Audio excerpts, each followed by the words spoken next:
Katanya boleh bermajlis kepada siapa saja selama yang disampaikan Quran dan hadis. Rasulullah bersabda mensifati kaum Khawarij. Kata Rasulullah SAW apa Pak? Tentang orang Khawarij, yaqra'unal Qur'an. Mereka membaca Al-Quran dan bahkan menghafal Al-Quran. Yaquluna min qawli khairil bariyah. Mereka juga membawakan sabda-sabda Rasulullah SAW.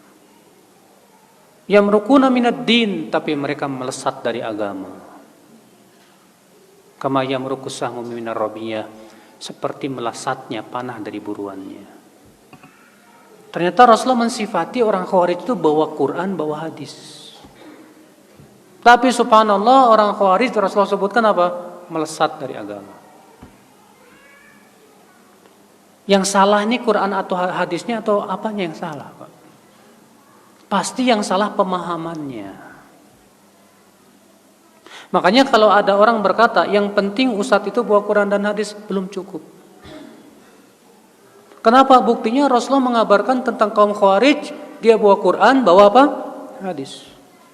Dan ternyata hasilnya malah melesat dari agama. Aneh. Makanya Rasulullah SAW mengingatkan dalam hadis yang lain tentang pentingnya mengikuti pemahaman siapa? Pemahaman para sahabat, para tabi'in, para tabi'ut tabi'in. Al-Quran juga mengingatkan itu. Dalam surat At-Taubah 100, was-sabiqunal awwaluna minal muhajirin wal ansar walladzina taba'uuhum bi ihsan radhiyallahu anhum wa radu'an. Dan orang-orang yang pertama kali masuk Islam dari kalangan muhajirin dan ansar. Dan orang-orang yang mengikuti mereka, mereka siapa di sini? Muhajirin dan ansar. Allah ridho kepada mereka. Dan mereka pun ridho kepada Allah. Allah ridho kepada muhajirin dan ansar, dan Allah ridho kepada orang yang mengikuti muhajirin dan ansar. Berarti kebalikannya, Allah tidak ridho kepada orang yang tidak mengikuti muhajirin dan ansar. Makanya nggak jamin Pak, orang bawakan Quran dan hadis itu pemahamannya benar, nggak jamin. Bapak tahu nggak, orang liberal pun bawa Quran hadis Bapak. Orang liberal untuk mengatakan plural, semua agama sama, itu ditetapkan oleh Al-Quran kata mereka. Mereka berdalil dengan surat Al-Baqarah 62. Innal ladzina amanu wal ladzina hadu wan nasara wasabiin man amana billah wal yawmil akhir wa amilas shalihan falahum ajrum 'inda rabbihim wala khaufun 'alaihim wa lahum yahzanun. Sungguhnya orang yang beriman, Yahudi, Nasrani, Sabiin, siapa yang beriman kepada Allah dan kehidupan akhirat, surga. Tuh lihat. Jadi sebenarnya semuanya masuk surga, cuma caranya aja beda-beda. Kita katakan ini yang salah ayatnya apa pemahamannya ya? Gak mungkin yang salah ayatnya Pak, pasti pemahamannya yang salah. Makanya dari itulah ya akhi, ya, gak cukup kita katakan yang penting dia bawa Quran dan hadis. Kita katakan kita lihat pemahamannya sesuai dengan pemahaman siapa. Kalau dia pahami dengan akalnya sendiri, bahaya Pak, bahaya. Makanya Umar bin Khattab bertanya kepada Ibnu Abbas, hai Ibnu Abbas, aku merasa heran, kata Umar bin Khattab. Heran apa ya Amirul Mukminin? Ini kita umat Islam ini Qur'annya satu, nabinya satu, kiblatnya satu. Tapi kenapa kok bisa pecah belah ya?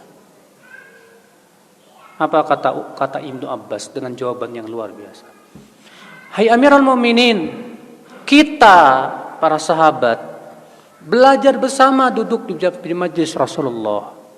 Kita melihat bagaimana Rasulullah mempraktekkan Quran, bagaimana Rasulullah menafsirkan Quran, dan kita memahami langsung dari Rasulullah SAW. Dan nanti akan ada suatu kaum yang mereka memahami Quran dari pemahaman sendiri. Kalau mereka sudah memahami dengan pemahaman sendiri, ikhtalafu, saat itu mereka pasti berselisih. Subhanallah, jawaban Ibnu Abbas radhiyallahu anhu. Makanya akhi, sebaik-baik pemahaman siapa? Sahabat. Ya. Itu yang sudah terjamin. Ya udah, kita gali pemahaman para sahabat dalam kitab-kitab para ulama banyak, alhamdulillah. Maka setiap akidah yang tidak sesuai dengan akidah sahabat wajib kita tolak. Iya. Setiap pemahaman agama, pemahaman terhadap Al-Quran dan hadis yang tidak sesuai dengan pemahaman para sahabat, wajib kita tolak. Karena itu pasti salah. Ya. Ikhwata Islam azan ya Allah wa yakum. Ya, saya pernah Pak waktu Jumatan di Jakarta itu ada seorang khatib membawakan ayat dan menafsirkan ayat. Innamat taubatu 'ala Allah lilladzina ya'maluna su'a bijahalah. Sesungguhnya taubat di sisi Allah hanyalah untuk orang yang melakukan maksiat karena kebodohan. Apa kata dia? Berarti orang yang melakukan maksiat dalam keadaan dia tidak bodoh, tidak ada taubat buat dia. Berarti kalau kamu berbuat maksiat dalam keadaan kamu tahu itu maksiat, taubatmu tidak diterima sama Allah. Ajib, saya mendengar itu aneh sekali. Saya rujuk kitab-kitab tafsir, nggak ada satupun ulama yang berpendapat seperti itu. Yang ada kita dapati pendapat para sahabat bahwa ayat ini masuk padanya orang yang berbuat maksiat baik tahu maupun tidak tahu. Bahkan orang yang berbuat maksiat dalam keadaan itu tahu itu maksiat, itu bodoh itu orang. Iya nggak? Bodoh nggak Pak? Bodoh. Sama seperti saya katakan kepada Bapak, di gelas itu ada racunnya, jangan diminum. Udah tahu ada racun diminum juga. Boleh nggak saya bilang kepada Bapak, bodoh kamu tuh. Udah tahu ada cara racun, kok diminum. Maka kita katakan kepada orang berbuat maksiat, bodoh kamu itu. Sudah tahu maksiat menjerumuskan ke neraka, kok dilakukan juga. Bodoh tidak Pak? Bodoh. Nah itulah yang akal Islam. Jadinya ngaco. Kalau memahami dengan pemahaman sendiri ngaco jadinya.